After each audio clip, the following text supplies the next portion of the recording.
Mr. JD Vance, it's an honor to be with you here in New York City today on September 11th. And what a somber and difficult day for a lot of people. And, Sure. and we got a lot to remember. Yep. We got a lot to be thankful for today. That's right. Well. Yeah. Well, thanks for having me, man. It's good to see you. It's my pleasure. It's my pleasure. So I wanted to talk to you about a little bit about 9/11 and just get some of your personal stories. So Sure. where were you on September 11th, 2001? Yeah. So I was at the school library, Middletown High School, and I remember that because we were sort of in our library session, and everybody flipped on the TVs in the library because the World Trade Center was under attack. And I think we were still in that phase where it's not totally clear whether it actually was an attack or whether it was just an accident. But I was a junior in high school and just sort of watched the day unfold. And obviously we didn't do a lot of schoolwork that day. All of us were just glued to the TV. And I remember going home and, for one reason, the memory that really sticks out, because I lived with my grandmother at the time, my grandmother raised me, is we were really worried about gas, right? Because we sort of realized this is an attack from the Middle East. We didn't know who, we didn't know any of the background, but I just remember taking my grandmother's car and then a family member's car and waiting in line for gas because we wanted to make sure the tanks were filled up in case something crazy happened in the Middle East. And there's just a sense of instability and uncertainty, right? We didn't know what was going on. We didn't know if that was going to be the last attack. And of course, for people in New York, I'd never been in New York in my entire life, but sort of got to know the perspective of a lot of people since then. And, even just some of the stories I've heard today, we went to a fire station with President Trump after the memorial ceremony this morning at Ground Zero. And, there's this plaque in the fire station of this guy who died on 9/11, this firefighter who died on 9/11. And there's all these little trinkets and sort of pieces of the guy's life there to memorialize him by. And it sort of hit me that, talking to people and seeing some of this stuff, that he had a son that was born on September the 13th, 2001. So his wife was pregnant with their fourth child. He goes in, he loses his life, and 2 days later, she delivers her fourth child. And I met that kid today. And so his 23rd birthday is in 2 days. And I talked with his older brother and his older sister. And, it's what you realize, I have three little kids. I have a 7-year-old, a 4-year-old, and a 2-year-old is, each of these kids remembers their dad differently, right? So the guy who was 4 when his dad died, it's just kind of phantoms of a memory, right? He remembers a face or a smile. He has a couple of memories. And then the 8-year-old, she's 31 now, but she was 8 when he died.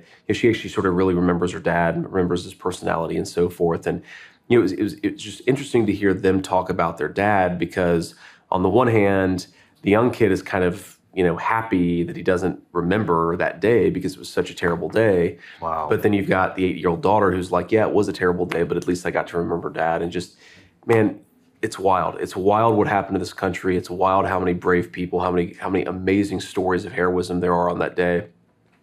Something I always do on 9/11, I just to go on for a little bit, but I haven't done it yet today, is I would always read the story. I think it's an Esquire, and it's about the falling man photo. I don't know if you remember this photo, but it's this amazing photo of this guy. He's head first. It almost looks like he's intentionally flying. It's just the craziest photograph, and it goes through who that guy might be, and it just takes you into the perspective of, your loved ones goes to work down there, and cell phones aren't working, and some people, they get a call 4 hours later from their dad, oh, I'm okay. And then some people never got that call. And you just realize, man, what a crazy and terrible and tragic day, but what an amazing number of heroic stories that came out of it, right? It's this amazing duality of terrible tragedy, incredible heroism, and that's the story of 9/11 in this country.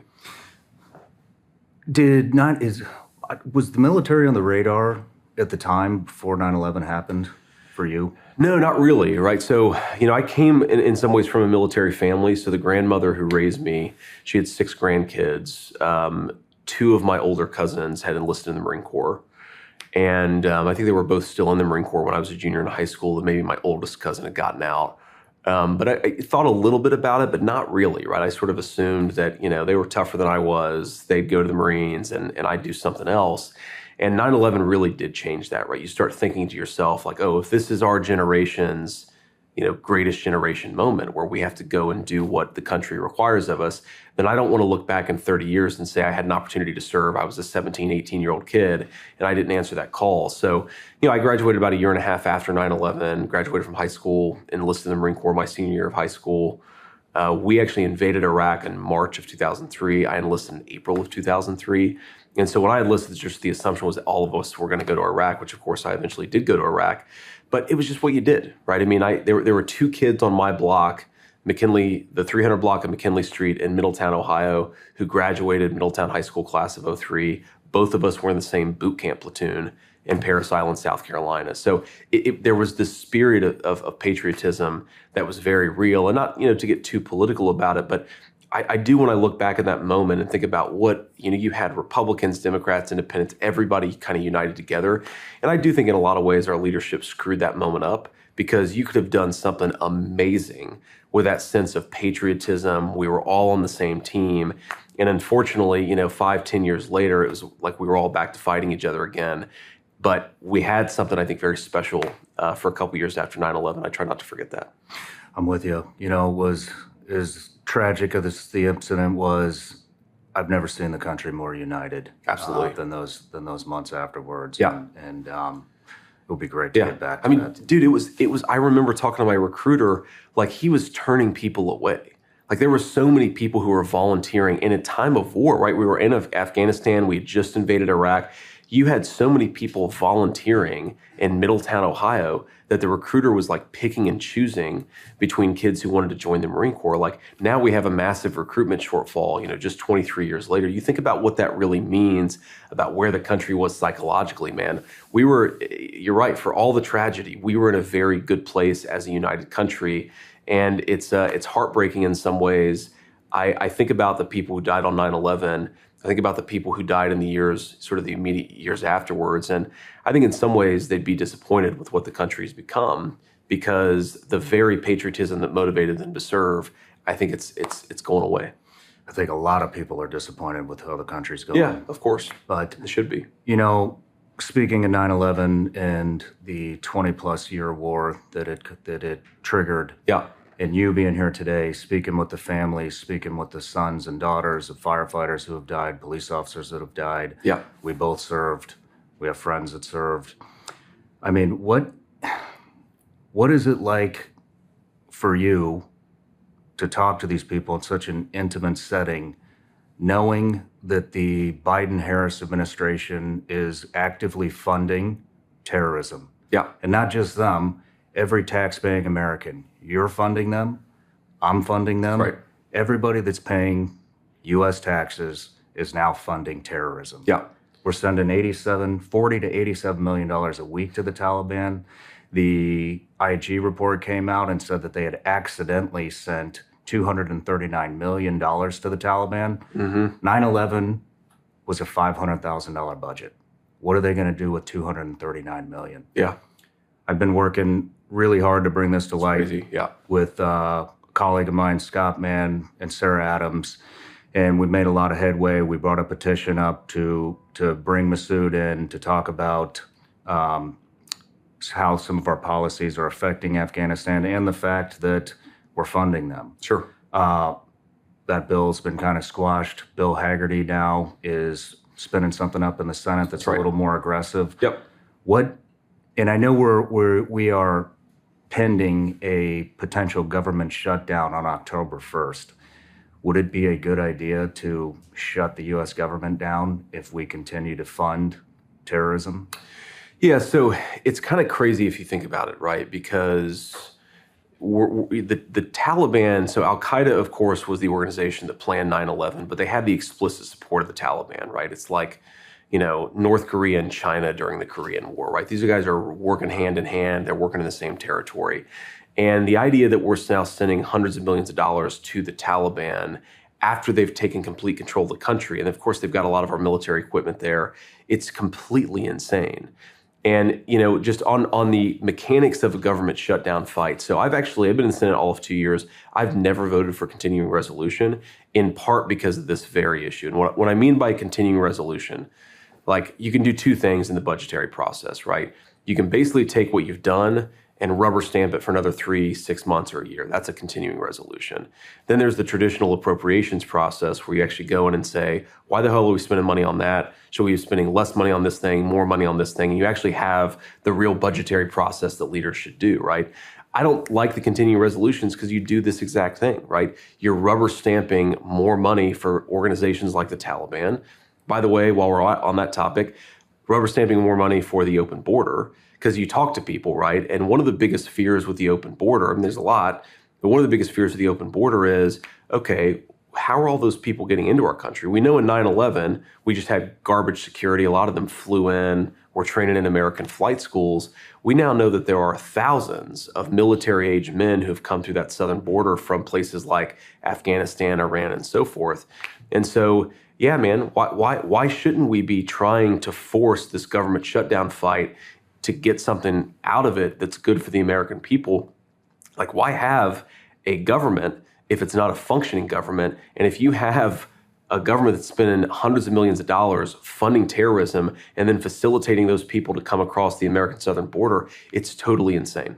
I mean, it's asinine. I mean, people cannot afford school supplies for their kids. It's crazy. But we're sending $1 billion a year to a terrorist organization. Yeah. After, by the way, they killed 13 of our Marines, or I guess, 11 Marines and a couple other service members just a year ago, actually, just 3 years ago, almost exactly 3 years ago today.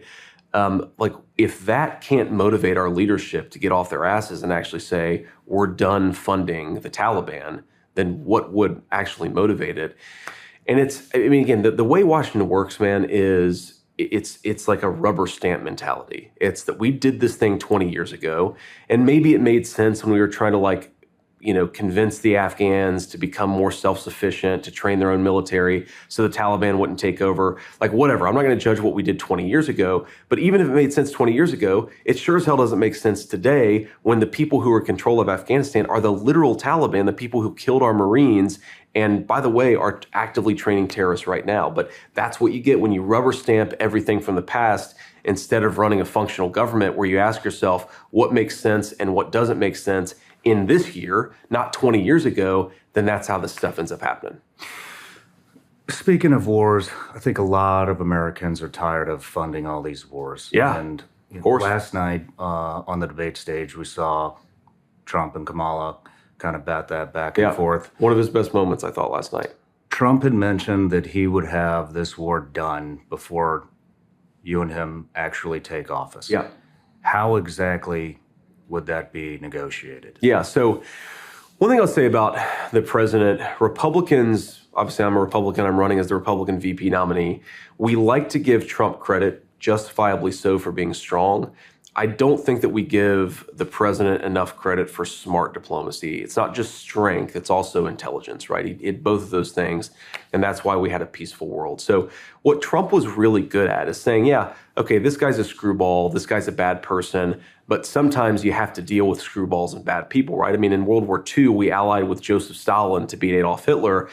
We can engage in diplomacy even with very bad guys. And because of that, I think he was able to keep the world at peace for a very long time. I mean, look, you didn't have the, Iran and Iranian militias attacking Israel. You didn't have, of course, the war in Eastern Europe. You didn't have what's going on in Africa. You didn't have what's going on potentially in East Asia, where the Chinese, I think, are on the cusp of invading Taiwan. I hope not, but I think it's very possible it's going to happen in the next couple of years. So you need somebody that, first of all, people are terrified of, right? You need to be worried that if Donald Trump says something, or Kamala Harris, God forbid, says something, that they actually mean it, right? But you believe that with Donald Trump, you don't believe that with Kamala Harris, right? That's deterrence. That's, oh crap, if we screw with these guys, they're going to come after us hard. But then it's also like sitting down and understanding, like, Russia wants this war to end. Ukraine wants this war to end. Europe, which, by the way, has underfunded this war while American taxpayers have been very generous to the Ukrainians, the Europeans want this war to end because it's jacking up their energy prices. So I think what this looks like is Trump sits down, he says to the Russians, the Ukrainians, the Europeans, you guys need to figure out, what does a peaceful settlement look like? And what it probably looks like is something like the current line of demarcation between Russia and Ukraine, that becomes like a demilitarized zone. It's heavily fortified so the Russians don't invade again. Ukraine remains its independent sovereignty. Russia gets the guarantee of neutrality from Ukraine. It doesn't join NATO. It doesn't join, some of these sort of allied institutions. And I think that's ultimately what this looks like. And by the way, the Germans and other countries have to fund some Ukrainian reconstruction. That is what the deal, I think, is ultimately going to look something like. But I think what's going to happen is President Trump's going to go in there as the president-elect. They're scared of him in Russia. They're worried about him in Europe because they know that he actually means what he says. And I think he's going to be able to come to a deal very quickly, because this is what's insane about this, dude, is the Russians, the Ukrainians, the Europeans are all saying, we can't fight this war forever. Well, why the hell are you fighting it for another day if all of them are trying to find a way to solve it? The answer is, or at least to get over it, right, to stop it. You're not going to solve the war, but you can at least bring the thing to a stop.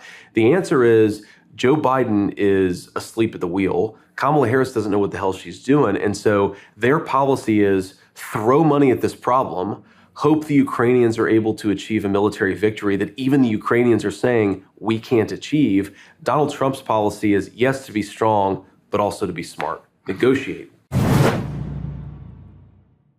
Join me and my special guest for the next behind-the-scenes experience, exclusively available on Vigilance Elite Patreon. The behind-the-scenes footage is raw and uncut. This is as close to the set as you can possibly get. You can expect anything from off-topic conversations, studio tours, the final moments before the interview starts, and everything in between. The behind-the-scenes content is constantly evolving and will continue to bring you more as we grow. You can gain access for just $15 a month exclusively at Vigilance Elite Patreon.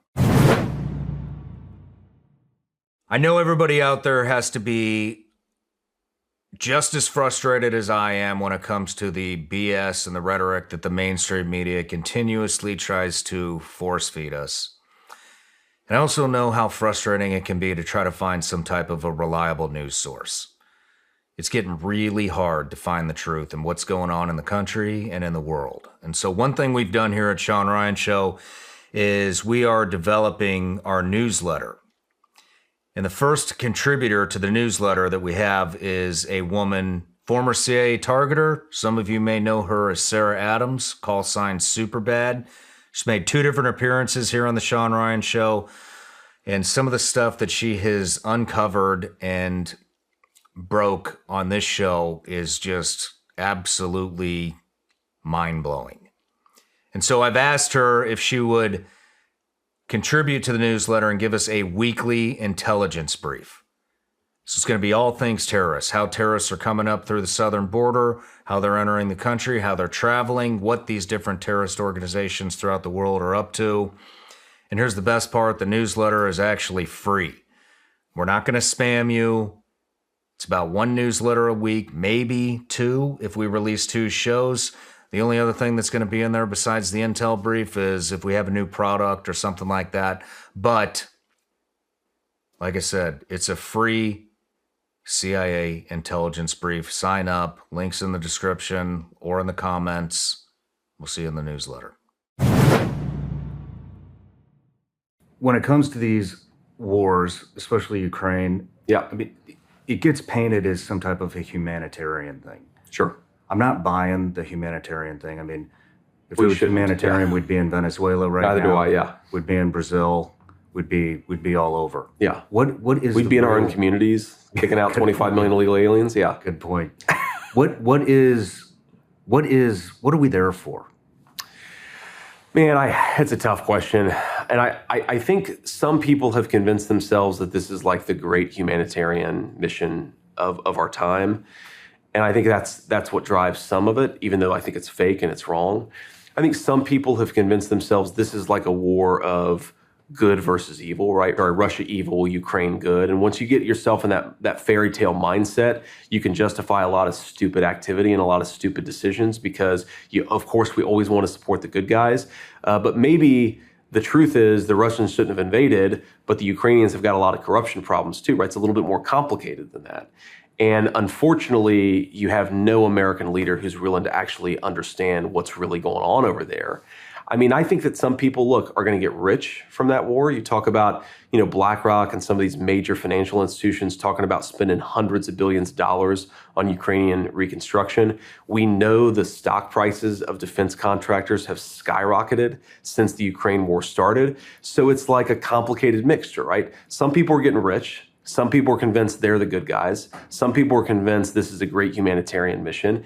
And it ends up leading to a very stupid place. And it's one of the reasons why I just want Kamala Harris and Joe Biden to say, what the hell are we doing?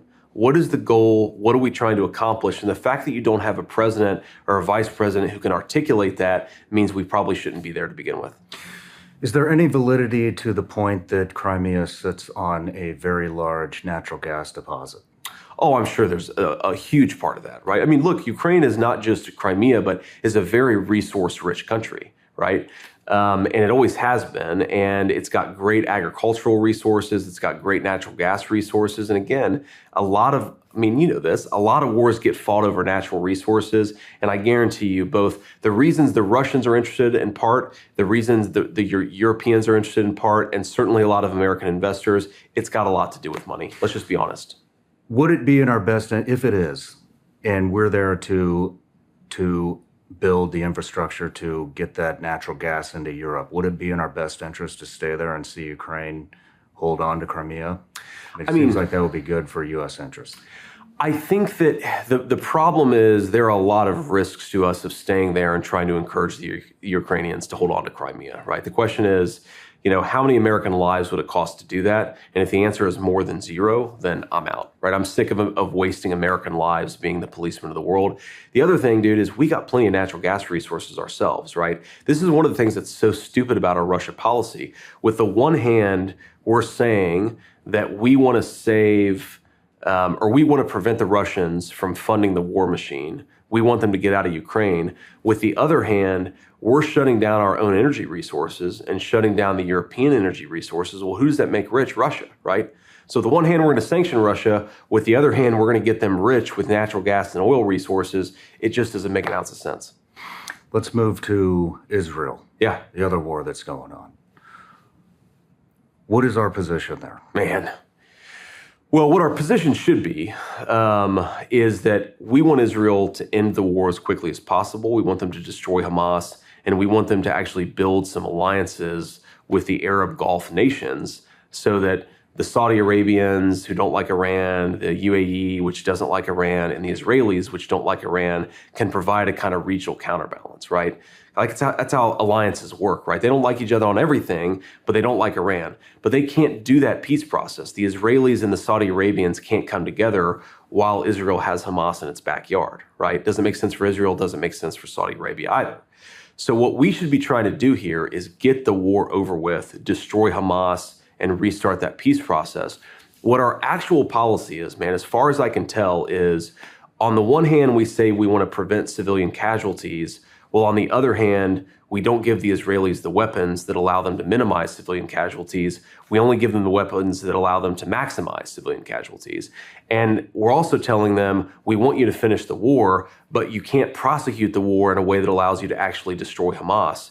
So we're living in this weird in-between world where I think what we're actually doing is we're getting a lot of Palestinians killed, we're getting a lot of Israelis killed, and we're prolonging Hamas for as long as possible, and we're not getting the hostages back. It's like the dumbest possible policy imaginable. But that is effectively the policy of the United States government right now. We've blundered into it because, again, we've got an incompetent like Kamala Harris who's calling the shots.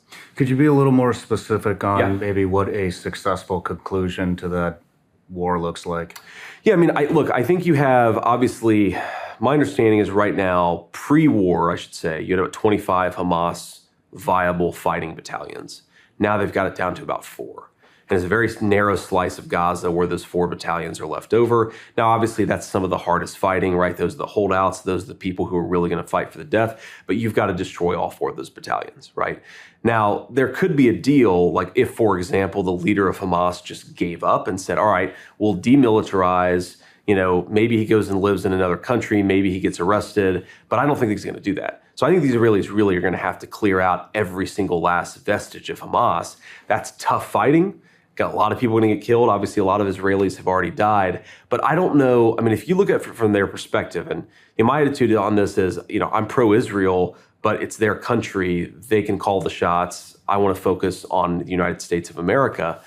But if you try to look at this from Israel's perspective, like, I don't know how they can possibly allow this entity to continue as a viable military, right? It's like, imagine if Al-Qaeda existed in Mexico City and then 10,000 Americans get killed in Southwest Texas. There is no way that we're going to tolerate that kind of threat on our back door. You just got to get rid of it. And then you can, I think, focus on peace. And by the way, once you destroy Hamas, then again, I think it restarts the Middle Eastern peace process. Trump called it the Abraham Accords, which is where you get the Arab nations on board with the Israelis. And again, why are they on board? Because they both don't like the Iranians. Interesting. Yeah. Interesting. Let's talk about how close we are to potential World War III and nuclear warfare. Way too close. How could this go if it doesn't go? How could this end up in World War III? I think a couple of different ways, right? So I'm sure that Russia has red lines, some of which we're not even aware of in Ukraine. You get to a situation where, is a Russian red line crossed? They're a nuclear power. Do they start using tactical nuclear weapons in Eastern Ukraine? If that happens, then probably at least some of the Eastern European countries like Poland have to get involved. That balloons into a World War III scenario. I think the most likely and the most dangerous scenario is Iran and Israel right now. So obviously the Israelis are on high alert. They just had this terrorist attack. They're dealing with Hamas.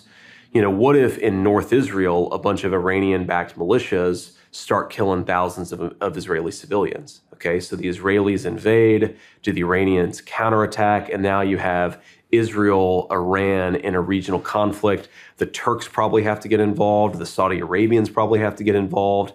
And then that is the sort of thing that could balloon into World War III. And then the final thing, man, is China wants Taiwan, right? Everything that we have tells us the Chinese want Taiwan. America, I think, has left Taiwan in a really crappy position because we've sent all our weapons to Ukraine. The Taiwanese, I don't know that they could repel a Chinese invasion right now. And so do the Chinese invade Taiwan? That leads to some sort of accelerating conflict there. So there are basically at least 3 hotspots in the world right now that each have the potential to become a major worldwide conflict. It's really scary. And this is one of the reasons why I say, like, you don't want an incompetent as president of the United States right now. Like, you go back, I mean, look, there are some people I disagreed with. I mean, hell, I disagreed with a lot of George W. Bush's foreign policies, obviously disagreed with a lot of Barack Obama's foreign policies, but these were like fundamentally capable human beings, right? Mm-hmm. Donald Trump is a capable human being. I think more than capable, but I'm biased. Kamala Harris is not a capable human being. Like, do you really want, in the midst of a high-pressure conflict, her negotiating with Xi Jinping about Taiwan? Or do you want her over there in Moscow or Kiev negotiating with the Russians, with Vladimir Putin about the peace settlement in Ukraine? This is scary, scary stuff. And you talk about a person like Kamala Harris who can't even answer a simple question without retreating into slogans and talking points. What about when the cameras are off and she's in a private room with world leaders? That's scary, scary stuff. And that's maybe what worries me about more than any of her domestic policies is what happens if the shit hits the fan? I don't think Kamala Harris can handle it. Why do you think China hasn't made a move on Taiwan yet? It seems like every chess player on the globe has made the move since the Biden and Kamala took office. And so why hasn't China made their move yet? What are they waiting for? I think there are a few different explanations, and maybe, all of them are true, at least a little bit. I think one thing is, even in a relatively weakened position, it's not an easy military maneuver. So maybe the Chinese don't want to kill a lot of people, especially their own people. Maybe that destabilizes them politically. That's one solution, or one possible answer. I think another possible answer is, look, Xi Jinping, my understanding, and this is all, guesswork, we're sort of judging with imperfect information, but my understanding is that he is not in the strongest position politically right now, that 5 years ago, or maybe 5 years in the future, he'll be in a slightly stronger political position. And so maybe it's more likely to happen, say, not in 2027, as opposed to, so 3 years from now, as opposed to right now. The other thing that you hear is maybe the Chinese don't think they ultimately need it, right? So maybe we're actually misunderstanding what their calculus is. Maybe their attitude is they can control Taiwan from the outside without ever having to invade it and control it from the inside. And there's probably some element of truth to all those explanations, but I think eventually, my guess is they're eventually going to make a real military move on it. It's probably going to be sooner rather than later. I hope not, but we'll see. Because right now, if they do it, we're not in a good position with the leadership we have. Those are some perspectives I haven't heard before. Thank you. Yeah. Let's move on to the border. Sure. So the border, we have, I hear 11 million, 15 million, 21 million. Yeah. Whatever. It's millions and millions and millions of illegal Correct. immigrants that are calling the U.S. home now. That's right. We're paying for it. You guys have a plan. I'd like to dive into how exactly are you going to go after and remove all of these immigrants? Yeah. So first, let me preface that because I think you got to stop the bleeding, right? Whenever you got a problem, like, somebody cuts your leg off, stop the bleeding and then figure out how you're going to reattach the leg. The stop the bleeding thing that we have to do is reclose the border, right? Re-implement deportations, re-implement the Remain in Mexico policy. I think people don't fully realize that the reason the border is such a nightmare is that somebody will come into the country, say that they're seeking asylum, and if you're Border Patrol, you have to let them into the country. They get a work permit, they can live in the country for 10, 12, 15 years, and then maybe 10, 12, 15 years later, they get a court date to adjudicate whether their asylum claim is legitimate. But of course, most of them don't show up for that court date, right? So that's one of the main reasons why you have an open border. The way that Trump solved that is he made all these people wait in Mexico while their asylum claim was being adjudicated, which means a lot of people never came to begin with because they didn't want to go to Mexico. They wanted to go to the United States, right? So you re-implement those policies, you get illegal immigration back down much lower. It's well north of 10,000 a day under the last couple of years of Kamala Harris's leadership. Get it much lower, and then you figure out what to do with I think it's probably 25 million illegal aliens who are here right now. So the way I think about this, and I'm asked by the media about this all the time, and I always say, it's like eating a sandwich, right? It's like asking somebody, okay, how are you going to eat this sandwich? It's 10 times as big as your mouth. Well, you take the first bite, then you take the second bite, then you take the third bite, right? You do this sequentially, and I think that's how you have to think about it. So you start with the million illegal aliens who are violent criminals, who have committed violent crimes in the United States of America, and you do everything that you can. You round them up, you get them out of this country. You just have to, right? Those are the most violent. How do you know who the criminals are? Because most of them have actually committed crimes in the country, okay, right? So either they're in American jails or they were released. I mean, Kamala Harris has released a lot of people who are arrested for committing violent crimes, and then some of them go on and commit further violent crimes. Some of them are just bouncing around. They probably are committing crimes but not being caught. But that's a real law enforcement focus. Get the violent criminals out of here and you focus on them. And I think there are a few other things that you got to do to make it, frankly, harder for illegal immigrants to take advantage of the country, right? You got to end the Social Security fraud and the Medicare fraud so that people aren't able to get free benefits, free health care. What I think we ought to do, I actually have a piece of legislation on this in the Senate, is you tax remittances, right? Because you think about somebody comes in here, they're an illegal alien, they're working, and they're sending all their money back home. They're not going to send their money back home if you tax the money that they're sending back home. So they'll go back to their country of origin. And if they want to come, maybe they'll apply for a legal pathway, but they're not going to come in illegally. And then I think you also got to make it harder for employers to hire illegal labor, right? I mean, this is one thing that I think, Republicans, we've got to sort of accept is part of the problem is illegal aliens breaking our laws. Part of the problem is employers are encouraging them to come in and break our laws because they'd much rather pay an illegal alien under the table than pay an American worker.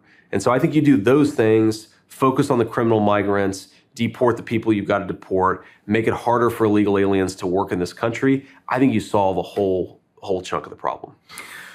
How would we tried to lock the border up first go around. Yeah. What's going to change this go around?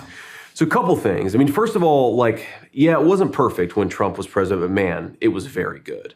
Like you look at the number of illegal border crossings per day, it wasn't zero. You're never going to get it to zero, but man, it was much closer to zero than it's been pretty much at any time in our country's history. at least recent history, right? So you really can, just with some common sense law enforcement approaches, get things to maybe 1,000 illegal crossings a day, 500 illegal crossings a day. That's 1/20th, right, of what Joe Biden has had and Kamala Harris have had. So that's a big improvement.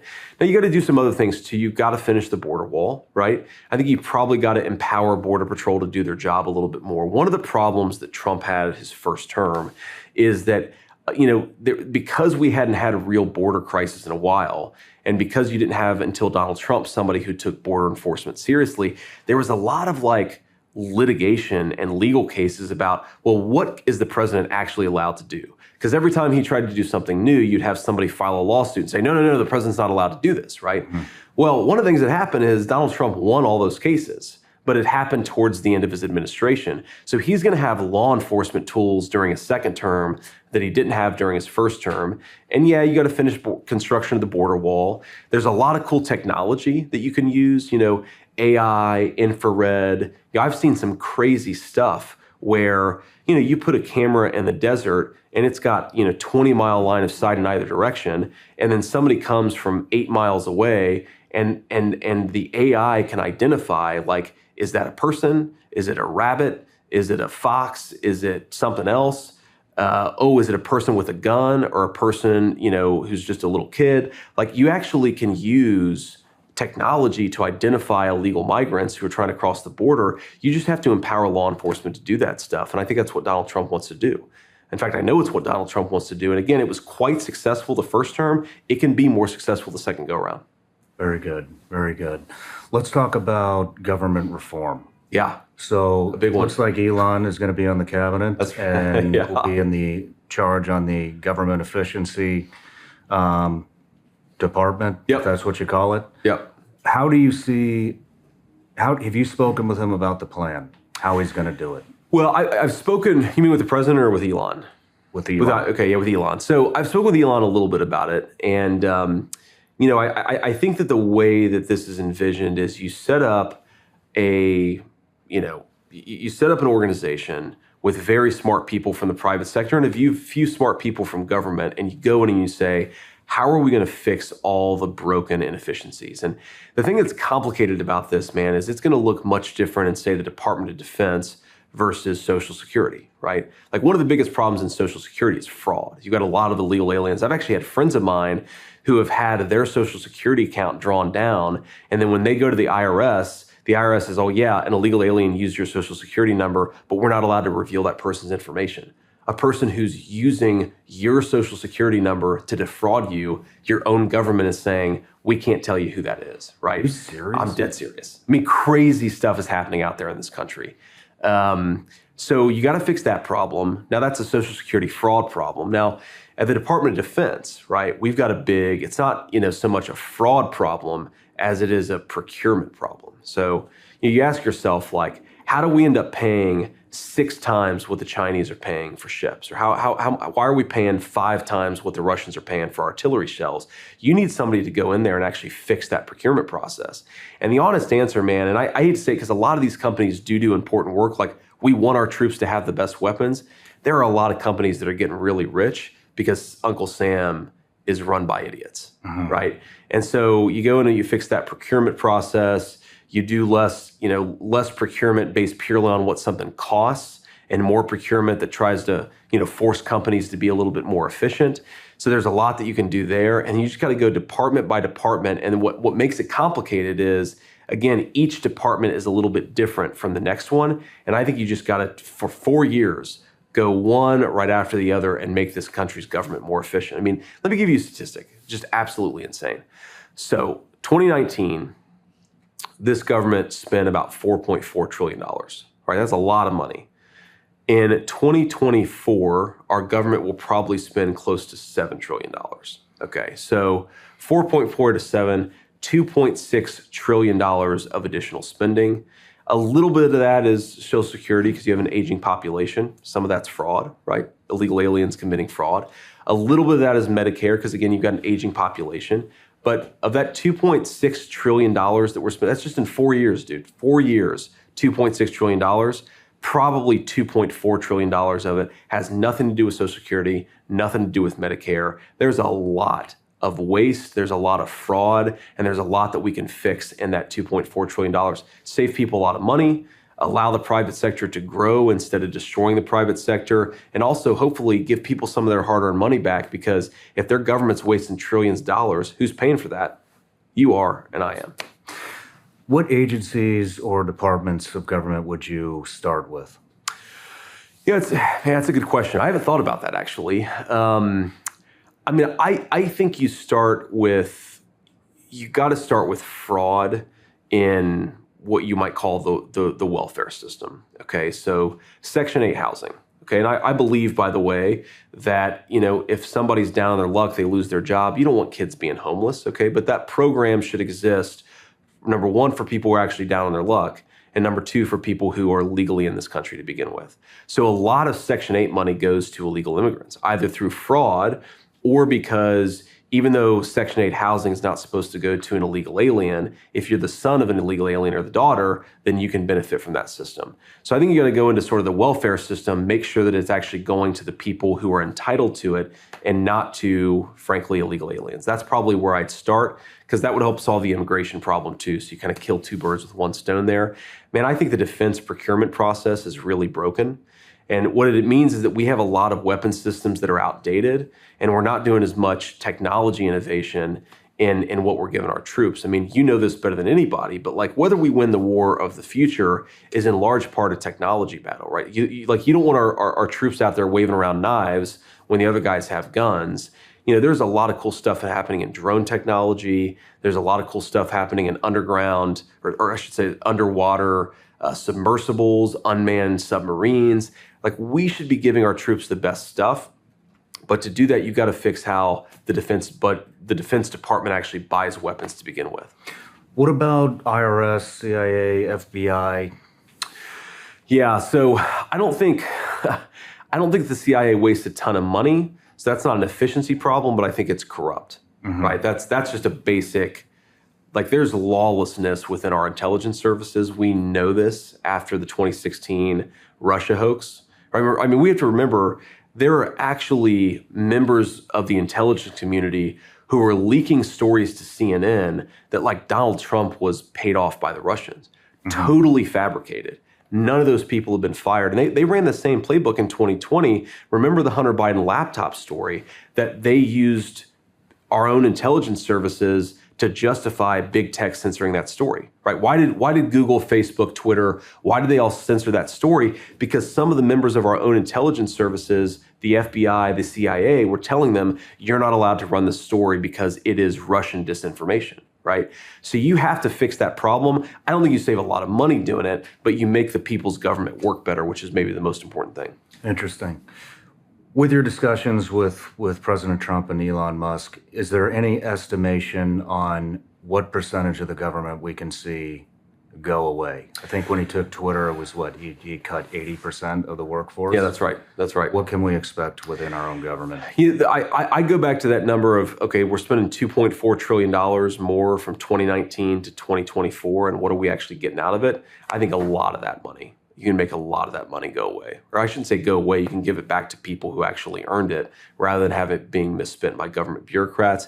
I think you can fire a lot of, or at least, get rid of a lot of the federal workforce, right? I don't know if it's 80%, but it's a lot, because look, there are a lot of people. I mean, look, if you go to Washington, D.C. right now and you go to the Social Security Administration, there are a lot of people who aren't showing up to work.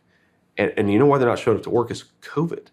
They're still doing remote work in some of these agencies. Like, if your job is not important enough for you to show up and actually do it, then maybe you shouldn't be collecting a taxpayer check to begin with. And so I think there's a lot that you can cut. There's a lot of efficiencies you can get out of there. And I really do think you can save hundreds of billions of dollars, maybe even trillions of dollars, just by making the people's government work more efficiently. Perfect. Yeah, but so just on this point, one more thing there is, like, okay, think about this. So I'm sure you've used the VA system before. I know I have. When I got out of the Marine Corps in 2007, the VA was the main way that I got health care from 2007 to 2012. So here's my read of the VA, being a senator, dealing with the VA, but also experiencing it personally. Probably 95% of the people who work at the VA are fantastic human beings. But then you've got like a small slice of the VA that's bad apples that make it really hard for everybody else to do their job. This is why veterans spend 3 hours on the phone trying to get an appointment. This is why you have people committing suicide because they're waiting 28 days to get an appointment with a doctor. Like just crazy, crazy stuff. But it's a small sliver of the VA. You got to fire those people, right? Give the people who are doing their job a raise, a promotion. Fire the people who aren't doing their job. You save money. You also make these agencies work better for the American people. That's interesting. I mean, I'm a veteran as well. Yeah. I tried the VA system. I never walked back, and so I am curious to know: would you ever consider privatized healthcare for veterans? I think I'd consider, and Donald Trump was really good at this, doesn't get enough credit for this particular innovation, but giving veterans more choice, right? So, let's say you're in a rural hospital, your closest VA is 120 miles away. Why force a veteran to drive 2.5 hours to that VA facility when he can get cheaper and good care right in his backyard, right? So I do think that we ought to open up choice and optionality for veterans. I think that there's areas where the VA actually works very well. So I wouldn't say get rid of the whole thing. I would say give people more choice. I think you'll save money in the process. You also give veterans a lot more optionality. Okay. Speaking of technology, you being a tech venture capitalist, you understand the importance of AI technology. Sure. Xi Jinping has said the winner to the AI race will achieve global domination. How are we going to get in that mix? Especially with our power grid. I mean, we need more power to power artificial intelligence. The left wants us on this green initiative. They don't want to go nuclear. Yeah. I mean, how are we gonna compete? Well, if the left gets their way, we won't. There's just no way around it. I mean, what I didn't realize until I actually, looked into this is the amount of power you need to run modern AI is absolutely off the charts, right? I mean, you'll need twice as much power, 3 times as much electricity as we have in this country right now if you get AI going in all the ways that it could. I mean, things like, okay, let's say you take a picture of your arm and you send it off to an AI company, and that AI, that the company can tell you with 100% certainty whether you have any skin cancer on your arm, right? Think about how much money that's going to save. Think about how many lives that's going to save. But the power you need to run all that computing technology is crazy. It's like, take what you need to run New York City, add AI, and then double or triple what you need to run New York City just in this one small geographic area. So number one is you've got to unleash American power. Now, the good news is we actually have it, right? Between nuclear, natural gas, and everything else, we have the power that we need. We could run an AI economy for 500 years just with the natural gas that we have in Ohio and Pennsylvania. The problem is Kamala Harris won't let us get that stuff out of the ground. She has decided to prioritize oil and gas in Iran and Venezuela than oil and gas created by American workers that's mined from American territory. It's totally insane. That's number one, is you really got to unleash American energy. And unfortunately, we've got Kamala Harris who wants to do the exact opposite. The other big thing, man, is, look, I believe in merit. Whether you're black, white, I don't care where you come from. I don't care who you sleep with. Like, I want the best people for the job. And the way that we lose the AI race is by all of this ridiculous diversity crap that forces companies and forces innovators to not hire the best people. Like, this is my theory, by the way, about what's really changed about Elon Musk. Like, dude, Elon Musk was like a center-left Democrat 10 years ago. Like, what really changed with Elon Musk? Elon Musk wants to get to Mars. And to get to Mars, he needs the smartest engineers in the world. He wants to hire who he wants to hire, not who a government diversity bureaucrat tells him who to hire. I think that's the big reason why Elon Musk has become more conservative, is he just wants to hire the best people for the job. He doesn't want bureaucrats telling him who he has to hire. That's the second thing, is we've got to end this ridiculous diversity, equity, inclusion garbage. Best person for the job, good old-fashioned American merit. That's how you win the race to AI. That's how you get to Mars. Final point I make is, think about AI, you need software and you need hardware, okay? What is the hardware? It's computer chips. And this is where China has really, really invested, and America's got to do a better job. It's too hard to create computer chips in this country. You need power, you need water, you need minerals, you need rare earth materials, you need a whole host of things. But if China dominates the computer chips, they're going to dominate AI, because you can't do AI without the next gen computer chips. So we've got to invest in creating that infrastructure to do the next generation of computer chips. And let me give you just one example how insane this stuff is. So there was a big bill that came out of Congress a couple of years ago, and the whole point of it was to promote the American computer chip industry, to manufacture more computer chips in America. Something that I think is a good idea. Agree or disagree, we got to make more computer chips. How could it be a bad idea? I mean, look, I think most people agree with this. Probably 90% of Americans agree with us on this, okay? So here's the problem, though.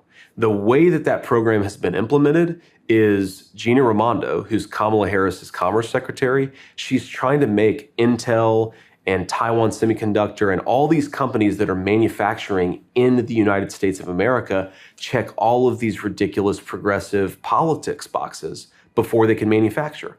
Like, for example, do you have the right diversity policies? Do you have the right human resources policies? Are you targeting your recruitment to have the right racial mix depending on the communities that you're operating in? And these companies are like, we just want to hire the best people for the job. Like, does anybody really think that Intel is going to discriminate against people based on their skin color? It's ridiculous. Let them hire the best people for the job. But it goes to show how progressive politics destroys the actual infrastructure that we need to build this stuff out. Thank you for clarifying that. Yeah. On the subject of censorship, since we're on with Elon, we know what's happening in Brazil. Sure. They blocked X. Now they've taken Starlink, to my understanding.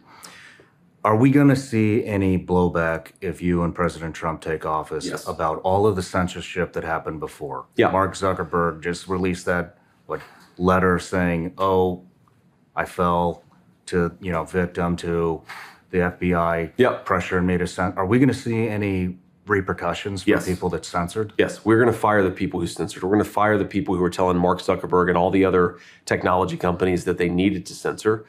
Fire the 50 intelligence operatives who said that the Hunter Biden laptop was Russian disinformation. A lot of those people still have security clearances. Strip every single one of those people of their security clearances. Fire every single person. You cannot lie. Take your position of public trust and lie to the American people for political purposes. It's disgraceful, and people have to suffer consequences for it. Now, the other thing is we've got to be willing to use American soft power to promote a free speech society.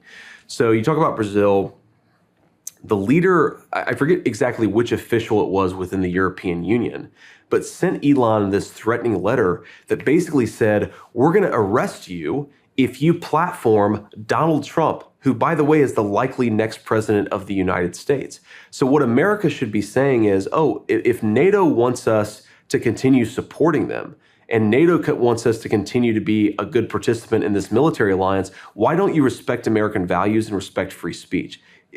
Excuse me, it's insane that we would support a military alliance if that military alliance isn't going to be pro-free speech. I think we can do both, but we've got to say American power comes with certain strings attached. One of those is respect free speech, especially in our European allies. Like, look, I'm not going to go to some backwoods country and tell them how to live their lives, but European countries should theoretically share American values, especially about some very basic things like free speech.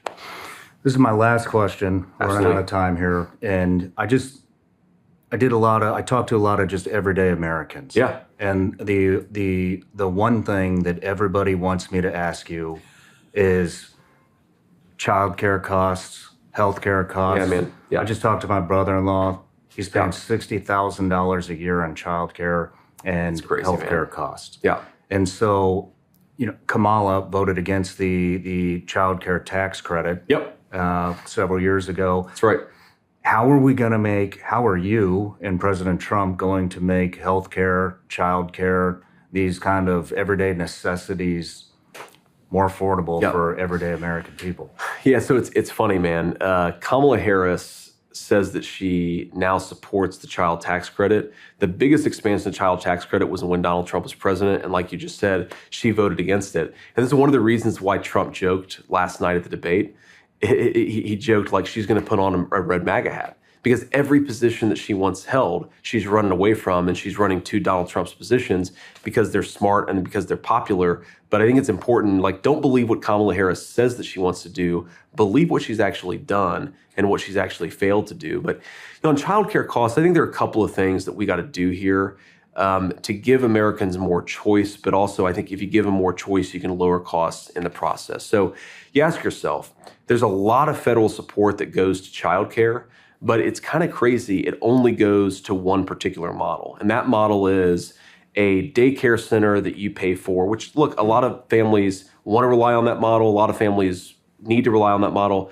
I'm not saying we penalize them, but we should allow other families who want to use different things to do that too. Like, for example, let's say that your church wants to have a daycare system set up. A lot of people would prefer to have their daycare also be their church because they know those people, right? They trust those people already. If they've already got a relationship through their church, the federal government does not help church-focused daycare centers. They do help a lot of non-church-focused daycare centers. So if you're a nonprofit organization and you are in the community and you want to set up a daycare center, we should not be penalizing you for wanting to do that. You ought to have the same support that everybody else has. Another example of this is, let's say, for example, you have an aunt, an uncle, a grandparent. They'd like to help you with the kids, but for financial reasons, it's just not possible. There are a lot of ways in which we make it harder for grandparents to play a role in the childcare of their grandchildren. And again, like, some people don't have access to grandparents, and that's fine. But if your grandparents are there and want to help, we should be giving them the same supports that we give to external daycare centers. But there's so much federal money, so much taxpayer money that goes to just the daycare center. It should be going to the nonprofits too. It should be going to the churches too. And I think it should be going to the grandparents and the aunts and uncles too. And if you spread out and gave people options, right, gave people more choices, then that means those daycare centers are under less pressure. You have fewer people who are trying to use those resources, so it drives down the cost of all childcare. And it is the craziest federal policy that we basically, and we have these things called child development block grants, and there are other federal programs, and it subsidizes one model of childcare. Give Americans choice. Let them do what they want to do, and I think that will lower the cost of childcare for a lot of American families. Thank you for that. Yeah. If I could, I have one Please. more question to pop in. Absolutely, man. I asked President Trump this when I interviewed him a couple of weeks ago, and I said that I thought that the most challenging part of your campaign was the women vote. Yeah, sure. How are you guys going to win over the women vote? I mean, Taylor Swift just came out last night. I saw that. Endorsed Kamala. Well, look, all respect to Taylor Swift. I don't think that billionaires endorsing candidates, celebrities endorsing candidates really matters that much. I think that we have to make our pitch to the American people. And in particular, there are issues that affect all Americans, but I think affect women voters in particular. So public safety, right? Women voters want their kids to be able to grow up in safe communities. They want their kids to not be affected by the terrible fentanyl that's coming across the southern border. I mean, I was in Georgia the other day, and these cops showed me fentanyl disguised as child's candy, nerds, like nerds candies, because the cartels are using this to get around our security protocols. But what happens when you're a mom and your kid picks up a packet of candy on the playground and it kills them because they ate a piece of candy and it happened to be fentanyl that a cartel had brought into our communities? Or, let's say you're a single woman and you want to ride the New York subway, or you want to walk through Central Park in public safety, but Kamala Harris has allowed millions of criminal migrants to take control of your communities. I think our message to single women, to married women is, we want you to grow up in safety and security, and we're going to pursue policies that make it easier for you to walk around the street in your own country and feel safe and secure. Whether you've got kids, whether it's just you and your family deserve to be safe and secure, and that's something Kamala Harris has taken from you. And I think if we make it about policy and how our policies make communities safer, then I think we win on that argument. And I think we're gonna get a lot of women voters to come on to our side. Another issue, right? We know this in reality. I've been told that about 70% of the grocery shopping in this country is done by women, okay? So like, I like to go to the grocery store. In our family, I do more of the grocery shopping than my wife, but I think most families, the wife tends to do more of the grocery shopping. Okay, so they're affected by the rise in food. And they're affected by the fact that a lot of young people can't afford to buy a home, right? A lot of young women would like to buy a home, and they can't do it because of Kamala Harris's policy. So I think if we hammer home the message that you can't buy a home, you can't buy groceries, you can't afford to turn on the heat at night because Kamala Harris has made food, energy, and housing more expensive, then I think that will have a special appeal to women voters too. Again, it affects everybody, but it maybe affects women a little bit more. Thank you for clarifying. Of course. Well, Mr. Vance, I Call me just want to JD, say please. that I'm a former SEAL and CIA contractor. I have a lot of colleagues that I keep in touch with who are still in and out. Everybody is behind you guys, Thanks, including man. me. I wish you the best of luck. And I have one more thing to say. Not everybody's going to vote. So if you are going to vote, go drag a buddy out. That's exactly Get right. him to vote. And that's how we win this thing. That's how we win this thing. Thanks, man. God Good bless. to see you. God bless you.